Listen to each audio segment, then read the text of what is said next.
They were laughing at a widow. The afternoon sun was hot over the dusty compound, shining on a row of plastic chairs and an old white canopy. Under it, men and women dressed in black sat whispering, wiping pretend tears, and watching Amara like she was a joke. At the center of the compound, Jacob's coffin rested on a wooden stand. A small framed photo of him leaned against it, his tired smile frozen forever. Amara stood beside the coffin, her black mourning ankara clinging to her thin body, a faded black head tie loosely tied on her head, some of her hair showing at the front. Her eyes were red and swollen from days of crying. In her hands was a tattered brown briefcase. The leather was cracked and peeling. One side was almost torn. The metal lock was rusty. It looked like something that should be in the trash, not in the hands of a grieving wife.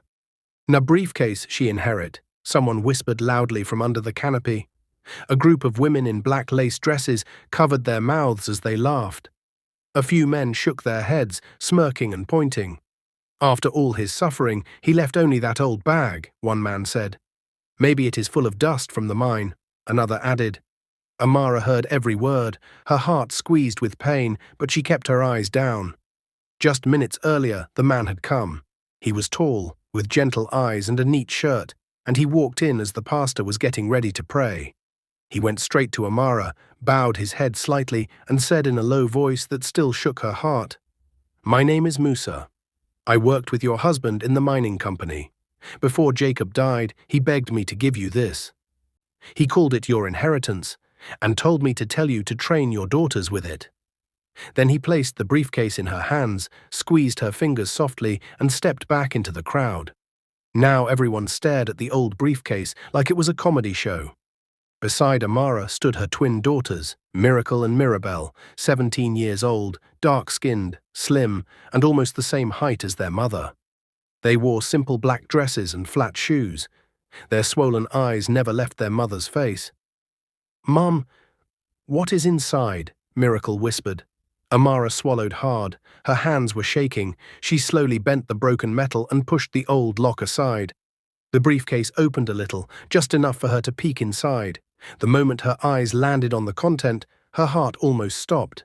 Her mouth fell open. Her knees felt weak. The world around her suddenly went silent. What she saw inside that tattered briefcase did not match the poverty of the man they were burying. It did not match the dusty compound. It did not match the mocking laughter. Amara quickly shut the briefcase before anyone could see, her fingers trembling, her chest rising and falling fast. Under the canopy, the laughter grew louder. "See her," a woman said. "She thought money will jump out." "It is just rubbish inside," another added, pointing at her. The pastor lifted his Bible. "Let us continue," he said. "Life belongs to God. Dust will return to dust." As the prayers started again, Amara held the briefcase tighter, pretending nothing was wrong, pretending she hadn't just seen something that could change everything. She had no idea that this moment, under a hot sun and old canopy, would be the day life turned around, for better and for danger. Hours earlier, that same day had started like every other painful day since Jacob died. Amara woke up in their tiny one-room house to the sound of a rooster and distant voices of neighbors. The room smelled of old clothes and kerosene from the small stove in the corner. On the wall, a calendar from 2 years ago still hung, with a circle around a date that meant nothing now. Debt Day. The landlord had circled it when he came shouting about rent. The hospital had circled it when she begged for more time. The food seller had circled it in her mind every time Amara came to buy food, on credit again. But Jacob never lived to see that date. He had been a miner. Every morning, he wore his old work boots and faded shirt and left before sunrise. Every night, he returned with his face covered in dust, his hands rough and dry, his cough growing louder and deeper. Still he smiled. Still he would sit with Miracle and Mirabelle and tell them, "One day you will fly in the sky. You will be pilots, I promise." Sometimes Amara wanted to ask him, how? How would a man who sometimes could not afford Gary send twin girls to aviation school? But when she saw the fire in his tired eyes, she could not kill his hope. Instead, she sat beside him at night, rubbing his back when he coughed, holding his hand when his body shook from fever. Then one night, the cough did not stop. He struggled to breathe. The twins cried. Amara wrapped a shawl around him and rushed him to the small clinic down the road, holding his hand like it would keep him on earth. The clinic tried. Oxygen. Drips, injections, bills, more bills. Then one cold morning, Jacob's hand slipped from hers and never moved again. Now, just a week later, his coffin lay in the center of their compound. As the pastor prayed, Amara's eyes were fixed on one thing: the briefcase. The image of what she had seen when she opened it flashed in her mind like lightning.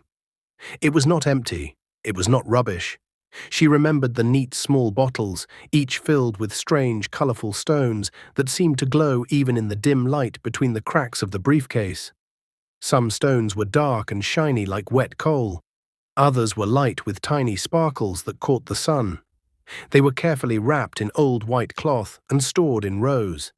There was also a thick brown envelope and a folded paper with her name written on it in Jacob's handwriting. Amara. It was his last message to her. She could feel it. "Mom," Mirabelle whispered, touching her arm. "Are you okay?" Amara blinked and forced a small smile. "I'm fine," she whispered back. "Just hold my hand." They walked together as the men lifted the coffin and carried it slowly out of the compound toward the small cemetery not far away. Villagers followed, some singing hymns, some just chatting as if it was a normal walk. A few still stared at the briefcase in Amara's hand. "Briefcase as inheritance," one woman muttered. "Such bad luck. If only they knew." At the grave, the coffin was lowered into the ground. Amara watched as the rope slid, taking her husband's body away from her forever. Her chest burned with pain. Her tears rolled freely now. "Jacob," she cried in her heart, "why didn't you tell me? Why did you carry this burden alone?" Dust was poured. Prayers ended. People started to leave. Some shook her hand, their words empty. "Take heart. God will provide. We are praying for you." Then they turned and walked away, their black clothes swinging, their shoes raising dust as they left the family alone. By evening, the compound was almost empty. The canopy stood crooked. A few plastic chairs were scattered. Amara, Miracle, and Mirabelle walked slowly back into their tiny one-room house. She shut the door, dropped the metal bolt, and leaned her back against it. For the first time since the burial started, the compound was quiet. Only the sound of a distant radio and a barking dog floated through the thin walls. Miracle's voice broke the silence. "Mum, can we open it now?" Amara nodded slowly. "Yes." "Come and sit." They all gathered around the small wooden table in the middle of the room. A single kerosene lamp burned beside them, painting their faces with soft yellow light. Amara pulled the briefcase closer. Her hand still shook, but this time it was not from fear. It was from something new. Hope. She opened the briefcase wide. The twins gasped. "Wow," Mirabelle whispered. The strange minerals shone softly, even in the weak lamplight. The small bottles and wrapped stones looked like treasure from a faraway land. What is all this?" Miracle asked. Amara carefully lifted the folded paper with her name and opened it. Her eyes filled with tears as she recognized Jacob's handwriting. She read slowly, her voice shaking. "My dear Amara, if you are reading this, it means I am no longer with you. Please do not cry too much. I have worked in the mine for years, not only for salary, but to look for special minerals. These are rare earth minerals. They are very expensive. I saved them quietly because I wanted to change our story. If I did not live long enough to do it myself, please take this briefcase to the big minerals market. Look for a man called Alhaji Garuba. He is honest. He will buy them from you. Tell him I sent you. Let him pay the money into your account. Use it to pay all debts. Then take the twins and leave the village quietly. Go to the city, buy a house, start a big business. Give our daughters the best education. These minerals are worth more than 500 million naira. Forgive me for all the days I was not there. I was working for this moment. Your husband, Jacob." The room was silent. Amara's hands dropped to her lap. Her tears fell onto the paper. 500 million naira. Miracle covered her mouth. "Mum, is it true?" Mirabelle grabbed her mother's hand. "Mom, we can go to school. We can become pilots, just like Daddy said." All three of them burst into tears at once. Not only sad tears, tears of shock, of relief, of love for a man who died before he saw the harvest of his hard work. They hugged each other tightly, right there on the small wooden chair, while the briefcase sat open like a silent promise. After some time, Amara wiped her face and stood up. "We must be careful," she said quietly. "No one must know about this. Not yet." They repacked the minerals gently. She wrapped the briefcase in an old cloth and pushed it under the bed. That night, the twins finally fell asleep, their faces still wet with tears, but their hearts lighter than they had felt in years. Amara did not sleep. She sat on the edge of the bed, staring at the dark ceiling, her mind racing. How do I find Alhaji Garuba? Who can I trust? What if someone tries to take it from us? By the time the first light of morning touched the small window, she had made up her mind. She bathed, wore a simple clean dress, tied her headscarf, and pulled the briefcase from under the bed. Miracle and Mirabelle woke up, rubbing their eyes. "Mom, are you going now?" Mirabelle asked. "Yes," Amara said softly. "Stay inside. Lock the door. Do not open it for anyone. Pray for me." They hugged her tightly, their fingers pressing into her arms as if they did not want to let go. Amara stepped out into the cool morning air, the briefcase held close to her side. The village road was already busy with people going to the market. She walked toward the main junction, her heart beating fast, her eyes on the dusty ground, whispering a quiet prayer. She raised her hand to stop a taxi. What she did not see was the dark car parked under a tree across the road, its engine running quietly. Inside, a pair of eyes watched her carefully, following not her face, but the tattered brown briefcase in her hand. And as the taxi pulled up in front of her, someone in that car leaned forward and said in a low, dangerous voice, "Follow her." The morning sun had barely risen, yet the village road was already alive with movement. Women carrying bowls on their heads, children running barefoot, traders pushing wheelbarrows, and motorcycles weaving between them. Amara stood at the junction, holding the tattered briefcase tightly, her fingers almost digging into the handle. She kept her head down. The last thing she wanted was attention, but she had already been noticed. Across the road, under the shade of a mango tree, a dusty dark blue car sat quietly. Inside were three men. One had a scar across his cheek, another had a gold tooth that flashed whenever he spoke. The third, sitting in the back seat, wore a black face cap low enough to hide his eyes. It was the man in the back who whispered the words that changed everything. "Follow her." Amara didn't know she was being watched. She stepped into a taxi and shut the door. "Market Road," she said softly. The driver nodded and started the engine. As the taxi pulled away, the dark blue car followed slowly, blending into the morning traffic. Inside the taxi, Amara held the briefcase close against her stomach. Her mind was a storm. What if this does not work? What if Alhaji Garuba is not there? What if someone finds out? She looked out the window, watching the trees, the dusty houses, the women with basins of pap, the men sitting by their shops. Her heart was beating so fast she could feel it in her neck. She whispered to herself, "Jacob, guide me, please." At home, Miracle and Mirabelle sat on the edge of the bed, holding hands. Every car that passed outside made them jump. Miracle was pacing the room. What if something happens to her? Mirabelle shook her head. "No, Mum is strong. She will come back." But her voice shook. They spent the morning praying, watching the door, praying again. Time moved slowly, too slowly.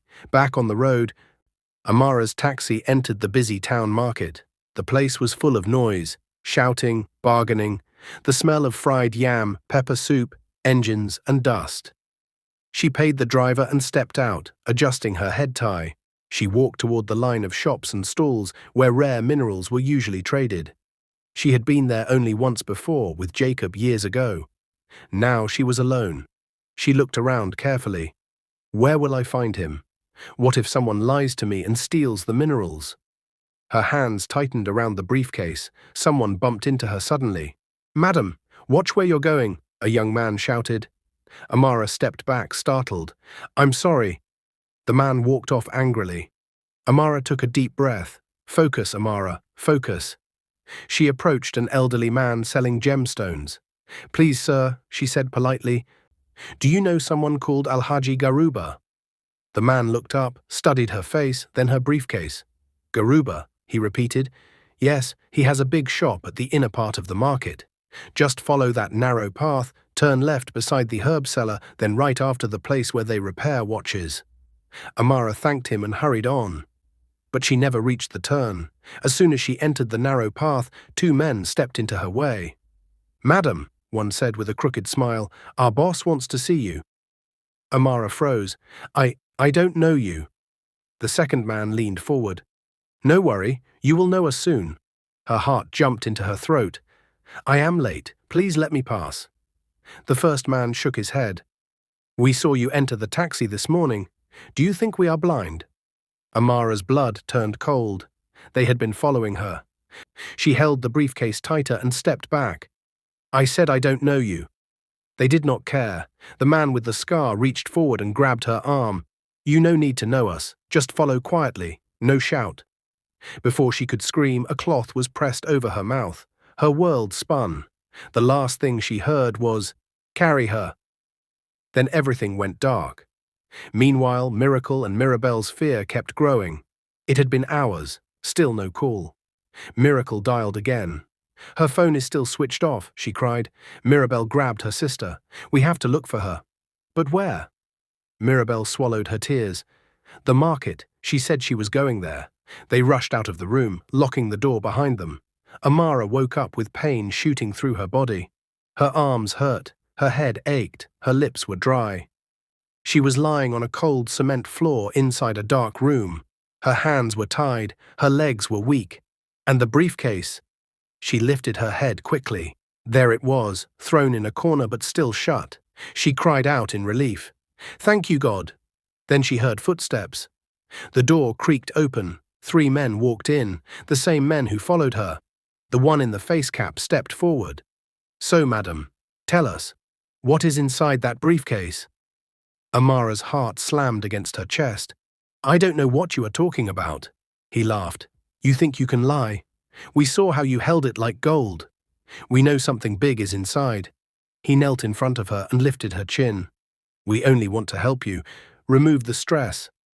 Amara spat out the only courage she had left. You will never touch it. His eyes changed. No more fake smile, only danger. Beat her, he said coldly. The room exploded with pain. Kicks, slaps, voices shouting. Amara curled in a ball, praying silently. God, please, protect my daughters. Protect Jacob's gift. For 2 long days they kept her there. No food, little water, only pain. But she never opened the briefcase. And the kidnappers became angry, very angry. On the evening of the 2nd day, the leader shouted, She is useless. Throw her out. If she dies, it is not our problem. Amara felt hands dragging her. Her vision was blurry. Her ears rang. The door slammed open. Wind hit her face. She heard a car engine. Then, they pushed her out of the moving vehicle. She hit the ground hard, rolling onto the rough dirt road. Something flew beside her. The briefcase. The car sped away. Dust covered her. Pain shot through her legs. But she reached for the briefcase with shaking hands and pulled it close, whispering through tears, It's still here. Thank you, God. Thank you.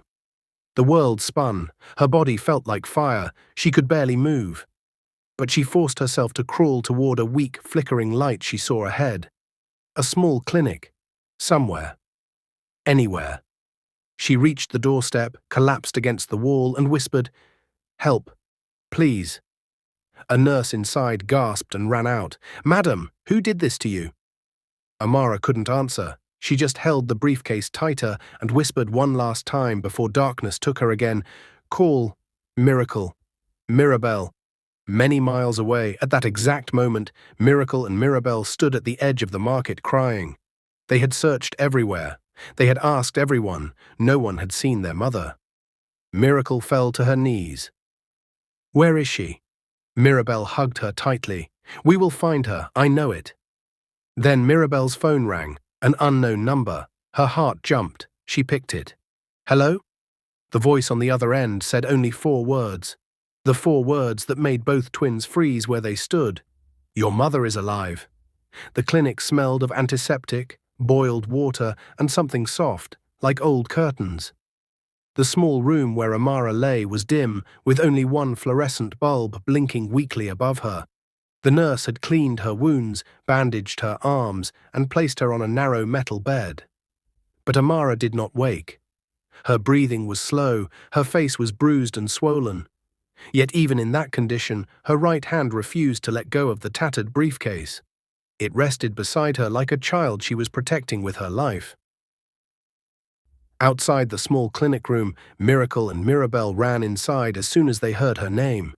Their feet scraped the tiled floor loudly as they rushed in, hair messy, eyes red, breath shaky. They stopped when they saw her. "Mom!" Miracle's voice cracked instantly, and she covered her mouth with both hands. Mirabelle stood frozen for a full 10 seconds before she finally whispered, Who did this to her?" The nurse, a gentle middle-aged woman in a white uniform, stepped forward. "We found her crawling outside the clinic," she said softly. "She couldn't walk. She was holding this briefcase tightly. We didn't open it, don't worry." The twins moved closer to their mother's bed. Miracle touched her mother's arm slowly. "Mom, please wake up." Amara didn't move. The nurse continued. "She kept trying to say your names. Miracle, Mirabelle." Those were her last words before she fainted. Mirabelle's tears spilled over. "She was trying to come home," she whispered. "She was hurting, but she was still trying." The nurse placed a comforting hand on her shoulder. "I don't know what happened, but she's lucky to be alive. If she had come 10 minutes later—" She didn't finish the sentence. Miracle stepped closer to the briefcase on the bed. "Mom still held it? Even in this condition?" The nurse nodded. "She never dropped it. Even when she collapsed." Mirabelle wiped her eyes roughly. "She protected it because it is all we have left from Dad." Miracle looked at her sister, fear in her eyes, but also something stronger, determination. "We must protect it too." 2 hours later, Amara finally stirred. Her eyelids fluttered, her fingers twitched. Her lips parted slightly. "Mom!" Miracle rushed to her side. Mirabelle held the other side of the bed. Slowly, painfully, Amara opened her swollen eyes. At first, she winced at the light. Then her vision cleared. The first thing she saw was the twins' faces hovering above her. The second was the briefcase by her side. Her breath caught. Thank God," she whispered. Miracle held her hand gently. "Mom, we've been so scared. What happened? Who did this?" Amara tried to speak, but her throat was dry. Mirabelle quickly poured water into a cup and held it to her lips. After a few sips, Amara leaned back and closed her eyes briefly, gathering strength. They followed me," she finally said. "They wanted this briefcase. They wanted to know what was inside." Miracle stiffened. "They must have been watching from the funeral." Amara nodded weakly. "I didn't know. I didn't see them. I thought I was safe." Mirabelle's eyes darkened. "If they attacked you, they will stop at nothing." Amara touched their hands.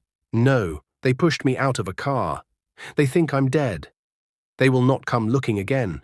But we must leave this village as soon as we can." Miracle looked at her mother the way a soldier looks at a wounded commander still giving orders. "Mom, we will do whatever you say." Amara squeezed their hands gently. "I'm not afraid of what happened to me. I'm only afraid of what could happen to both of you." Her voice shook. "That's why we must go to the market immediately. We must find Alhaji Garuba before anything else happens." Mirabelle hesitated. "But Mom, you're still weak. You need rest." Amara forced herself to sit up a little, wincing at the pain. "I will rest after we sell these minerals, not before. Your father did not suffer all these years just so we could be afraid." Silence filled the room. The twins looked at each other, then at the briefcase, and finally at their mother. Miracle wiped her tears. "Okay, Mom, we will go. Today." Mirabelle nodded firmly. "Today." The nurse helped Amara sit up fully and gave her a light meal. After some time, she could walk, slowly, carefully, holding the twins' arms for support. She refused to leave the briefcase behind. She hugged it close as they left the clinic. The afternoon sun was beginning to fade. Shadows stretched across the dusty road. Dogs barked in the distance. Miracle hailed a tricycle. They climbed in quietly, keeping the briefcase between them like a sacred object. As the tricycle moved toward the market, Mirabelle kept glancing behind them. Miracle kept scanning the road ahead. Amara prayed silently, holding the briefcase tighter with every bump on the road. None of them noticed that a man leaning by a shop slowly stood upright the moment they passed by. But this time, he did not follow. He just watched them disappear into the distance. The market was still busy when they arrived. People shouted prices, sellers argued, buyers bargained. Smoke from roasted fish filled the air. Children ran between stalls. Amara led the twins through the narrow paths. "Look for the big gemstone section," she whispered. "Your father said he trades only in large minerals." They passed several shops until Miracle spotted a wooden signboard scratched and fading, Garuba Minerals and Rare Earths. "Mom, there!" Amara stopped. Her heartbeat quickened. This was it. This was the man Jacob trusted with everything. Mirabelle held her mother's arm. "Are you ready?" Amara breathed in deeply. "Yes, let's go." They stepped toward the shop, but before they reached the entrance, someone else stepped out. A tall man in a flowing cream caftan. He was in his late 50s, with a graying beard, warm brown eyes, and a calm face that carried a wisdom only years of honest business could teach. His eyes widened the moment he saw the briefcase. He froze, then whispered, "Jacob's briefcase?" Amara blinked. "You knew him?" The man took a deep breath and nodded. "I knew him very well. He was one of my best suppliers, very honest, very hard-working. He brought rare stones sometimes, but I never knew he was sick." Tears filled Amara's eyes again. "He didn't tell anyone." The man stepped closer, voice gentle. "I am Al-Haji Garuba. Why are you holding his briefcase?" Amara opened her mouth to answer, but something else happened first. Something that made her heart stop. A shadow moved behind her, not a random shopper, not a passerby, a man, the same man with the scar on his cheek, the same one who had grabbed her in the narrow market path 2 days ago. He was standing at the edge of the crowd, watching them, watching the briefcase, watching her. Amara's breath froze, her knees weakened, her hand tightened on the briefcase so hard her knuckles went white. Miracle noticed first. "Mom, someone is staring at us." Mirabelle turned slowly, her face went pale. "Oh no." Al-Haji Garuba followed their gaze. His expression changed instantly, from gentle to sharp. He stepped forward. "Madam," he whispered urgently, "come inside, now." But the man with the scar had already started walking toward them. Slowly, steadily, with a cold smile. Amara felt her heartbeat in her ears. Her legs refused to move. Her breaths came in fast gasps, and just as the scarred man reached out a hand, a loud voice shouted behind them, "Hey, leave that woman alone." Everything stopped. People turned. The market froze. Amara whipped her head around to see who shouted, and her eyes widened in shock, in disbelief, in fear, and hope all at once, because the person running toward them was someone she never expected to see. Someone who wasn't supposed to know anything about the minerals, someone who wasn't supposed to be here. Yet he was running straight toward her, and he knew. He knew everything. The market was no longer just a noisy place filled with traders and shouting customers. Now it felt like a battlefield frozen in time. People stopped mid-bargain. A woman selling peppers held her basket in the air. A child licking a mango paused mid-bite. Even the goats wandering around the stalls seemed to freeze. All eyes turned toward the man running toward Amara. He was tall, wearing a dusty shirt and dark trousers, and his face showed a mixture of panic, fear, and desperation. His voice echoed again, "Leave that woman alone." Amara's heart pounded so loudly she could hear it. Who is he? Why is he shouting? How does he know anything? Miracle grabbed her mother's hand. "Mom, do you know him?" Amara shook her head slowly. "No, I have never seen him before." But one person recognized him. Alhaji Garuba stepped forward, eyebrows raised in shock. "Is that not Moses, one of Jacob's fellow miners?" Mirabel gasped. "He worked with Dad." "Yes," Garuba said quickly, "but I haven't seen him in almost a year." Moses reached them just as the scarred man stretched his arm toward the briefcase. Moses shoved him back with surprising strength. "Don't touch her, you hear me?" The scarred man stumbled, regained balance, and hissed at him. "You again?" Again, Amara's chest tightened. Moses positioned himself in front of her and the twins like a protective wall. "Leave this family alone," he growled. "You have done enough already." The scarred man spat on the ground. "Oya, move from road. This matter no concern you." Moses clenched his fists. "It concerns me more than you think." People gathered, whispering, "Who are they? Why is there a fight in minerals section? Is it police matter?" But Moses didn't care about the growing crowd. His eyes were fixed on the scarred man with pure hatred. Hatred born from something old, something personal. The tension snapped when the scarred man reached into his pocket. Miracle gasped, "Mom, he's going to—" But before she could finish, Moses lunged forward and grabbed the man by the shirt, dragging him to the ground. They fell hard, rolling through dust, punching, kicking, shouting.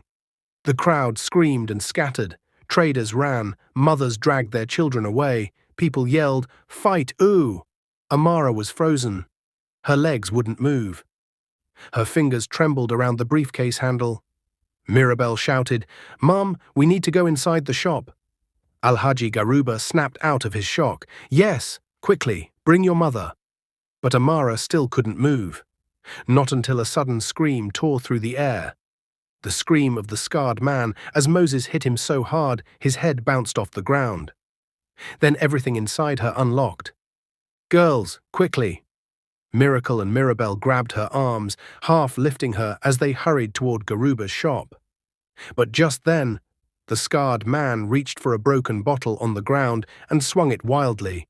Moses jumped back just in time. The bottle slashed the air near his face. "Stand back," Moses shouted. "Take them away now." Alhaji Garuba pushed aside the curtain to his shop. "Hurry!" The twins dragged Amara inside. Garuba slammed the wooden door shut and bolted it. People outside were still shouting. Inside the shop, Amara's breathing was shaky. Her heart wouldn't slow down. Her hands clutched the briefcase so tightly that her knuckles turned white. Miracle pressed her back against the door. "Mom, what is happening? Why is that man after us again?" Mirabel's voice trembled. "And why did Moses come shouting like he already knew?" Garuba rubbed his forehead. "I need to know what is inside that briefcase, right now." Amara swallowed hard. "My husband left minerals inside. Expensive ones." Garuba looked at her with disbelief, then deep sadness. "So it is true," he whispered. "Jacob always talked about finding something big, something that could lift his family out of poverty." Amara blinked. "He told you?" "Not exactly. But he once came to my shop with a single stone, the most beautiful stone I had ever seen." He sighed.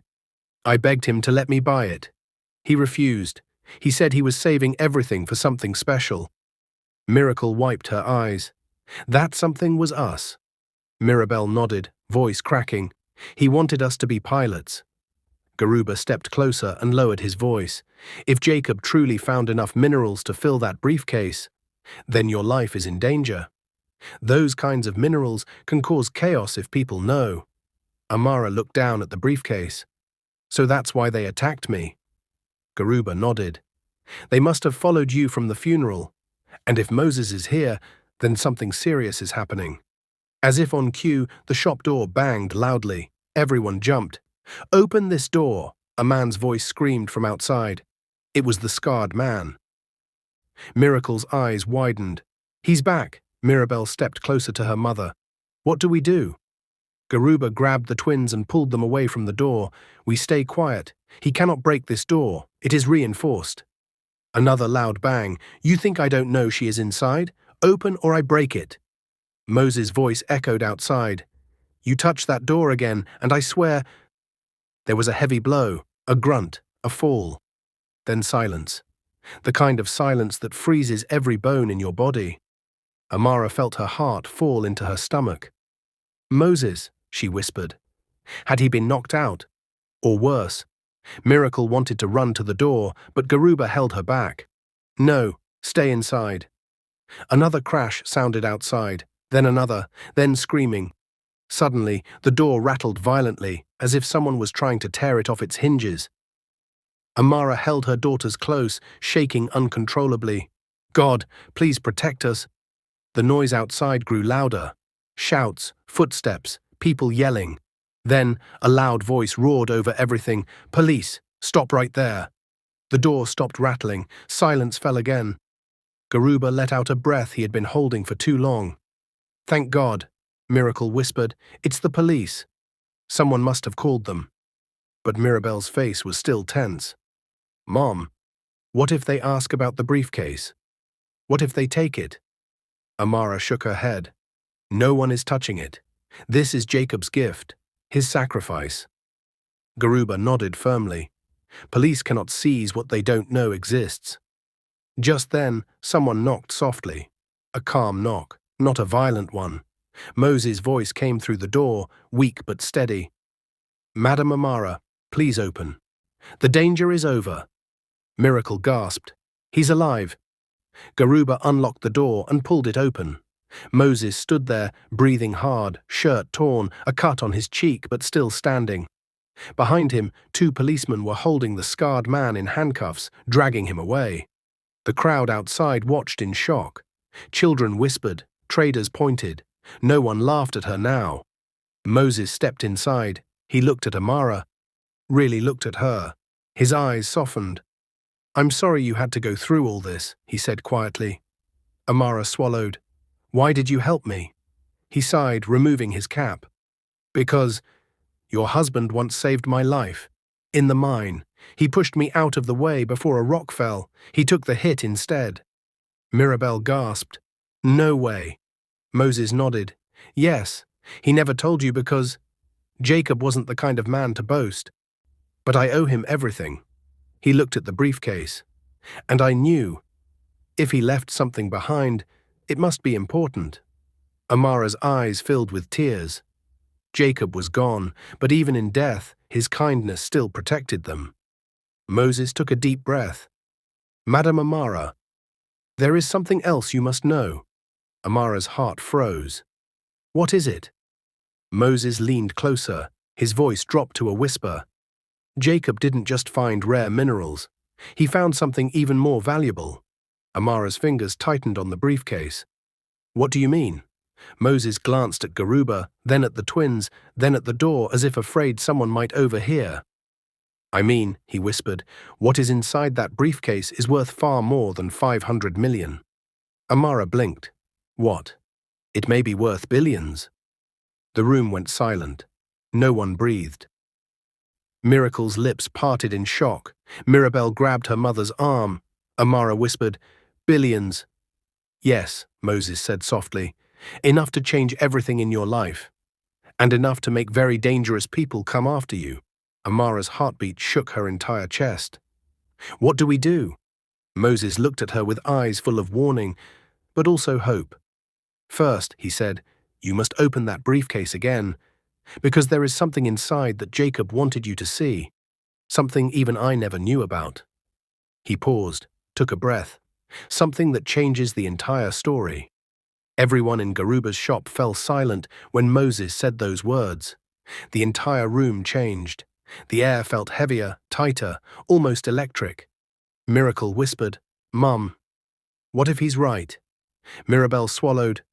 What if Dad really left something unbelievable? Amara held the briefcase close to her chest, her bruised fingers trembling. Her voice was low. What did my husband hide from us, Moses? Moses stepped closer. I don't know everything, but Jacob once told me he found a mineral so rare, so powerful, that even foreign companies were trying to get it. He didn't want anyone to know because he didn't trust the people around him. Garuba's eyes widened. What mineral? Moses looked at him. Blue ether. Garuba gasped so sharply it made the twins jump. You can't be serious. What is blue ether? Amara asked softly. Garuba shook his head in disbelief. It's the rarest rare earth stone ever discovered in West Africa. Only a few grams can be worth hundreds of millions. Some countries use it for high-tech machines, military hardware, even space engineering. Miracle's eyes widened. Are you saying Daddy found something that important? Moses nodded. He found pieces of it, hidden deep in the mine. He didn't trust the company. He didn't trust the supervisors. He kept everything quiet. He only trusted one person. Amara's breath caught. Me. Moses nodded again. He wanted to build a future for you and the girls. He always said, "My daughters will fly planes one day. They will not suffer like me." Mirabelle burst into tears and covered her mouth. Miracle hugged her. Amara wiped her face. She placed the briefcase gently on Garuba's counter. "Then we open it now," she said with trembling courage. "Here, where it is safe." Garuba locked the shop door again. Moses stood guard by the window. The twins flanked their mother. Amara slowly opened the tattered briefcase, and the room lit up. Not with electricity, but with color. Soft blue, glowing like the sky trapped inside a stone. Sparkling pieces tucked in small bottles. Shining fragments wrapped in cloth. Garuba covered his mouth. "This is it. This is blue ether. Jacob was right. This is worth billions." Miracle gasped. Mirabelle fell to her knees in shock. Amara pressed her trembling fingers to her lips. Inside the briefcase, beneath the minerals, was another note. The handwriting was shaky but unmistakable. "My Amara, my heart, if life ever becomes too hard for me to continue, please forgive me. I saved these minerals for you and our daughters. Use them well. Use them to rise higher than I ever could. I love you. Jacob." Amara wept openly now, holding the letter to her chest. "Jacob, you suffered so much, but you still found a way to bless us." Miracle hugged her tightly. Mirabelle joined. The three of them cried together for several long minutes, tears of pain, relief, shock, and deep love. When Amara finally wiped her face, her voice had changed. It was stronger, steadier, determined. "What do we do now?" she asked Moses and Garuba. Garuba spread the minerals gently on the counter. "You do exactly what Jacob asked you to do. Take them to someone trustworthy, sell them, and leave this village tonight." Moses added firmly, "And never tell anyone what you're carrying. If people find out you have blue ether, your life will never be peaceful." Amara nodded. "Then let's sell it. Right now." Garuba adjusted his glasses. "I will buy everything. Not for 500 million. Not even for the market value." He looked up at her with emotion. "For the sake of Jacob, your husband, my friend, I will buy the minerals for 700 million naira." Miracle's jaw dropped. Mirabelle gasped. Amara's heart nearly stopped. "I don't know what to say," she whispered. Garuba smiled softly. "Say thank you to Jacob. He worked too hard for this." After counting, weighing, and checking every mineral, Garuba made the transfer. 700 million. Just like that. Their lives changed. By evening, Amara and the twins packed their few belongings. Clothes, cooking pots, school certificates, and Jacob's photo. They locked their one-room house, a house filled with too many memories. They didn't tell anyone where they were going. They carried their bags quietly to the junction and boarded a bus to the city. As the bus drove away, Miracle whispered, "Mum, we are leaving home." Amara held both girls close. "No," she said softly, "we are going home." That night they arrived in Lagos. The city lights looked like stars scattered across the earth. Cars glowed, buildings towered. Life was everywhere. They checked into a luxurious hotel, something none of them had ever seen before. The beds were soft. The air smelled clean. The room shined like a palace. Mirabelle whispered, "Daddy really changed our lives." Amara hugged her tightly. "Yes, my child, he gave us everything." The next morning, Amara hired a lawyer, then a trusted property agent. By afternoon, they toured a mansion in Victoria Island. Tall gates, white walls, marble floors, a swimming pool. A large living room with a huge wall perfect for hanging Jacob's photo. Amara bought it immediately. A new beginning, a safe place, a home built from love and sacrifice. They moved in the following week. Amara started a business, exporting sesame to Europe and the Middle East. Within 1 year, she became the biggest exporter in Lagos. Miracle and Mirabel gained admission into aviation college. They worked hard, studied day and night, and stood out among all the students. 3 years later, graduation day arrived. Amara wore a beautiful gown and sat in the front row. When the twins walked up to the stage in their pilot uniforms to receive the award as Best Graduating Pilots, Amara burst into tears. As they hugged on the stage, Miracle whispered, "Mum, Daddy did it." Mirabel added, "He gave us wings." The entire hall stood and clapped. 2 years later, the twins' lives bloomed even more. Miracle met Jonathan, a brilliant aviation engineer. Mirabel met Jeremy, a caring medical doctor. Both couples fell in love deeply. 2 months later, a double wedding was held. Beautiful, elegant, filled with joy. Amara walked each daughter down the aisle, tears streaming down her cheeks. "Daddy is proud of you," she whispered to them. 2 years after the wedding, Miracle and Jonathan welcomed a baby boy and named him Jacob, after the man who sacrificed everything. Mirabel and Jeremy had a baby girl named Juliana, after Amara's mother. The family grew, love grew, their blessings multiplied. And the people from the village, the same people who once laughed at Amara for inheriting a tattered briefcase, now called her phone, now begged her for help, now praised her strength. But she never forgot that dusty compound, the mocking voices, the pain, the humiliation, or the moment she opened the briefcase and found the future shining inside it. Amara made a promise to herself that day: "I will honor Jacob's name for the rest of my life." And she did. Every single day. What is your view about this story? Where are you watching from? If you enjoyed this story, comment, share, and subscribe to our channel for more interesting stories.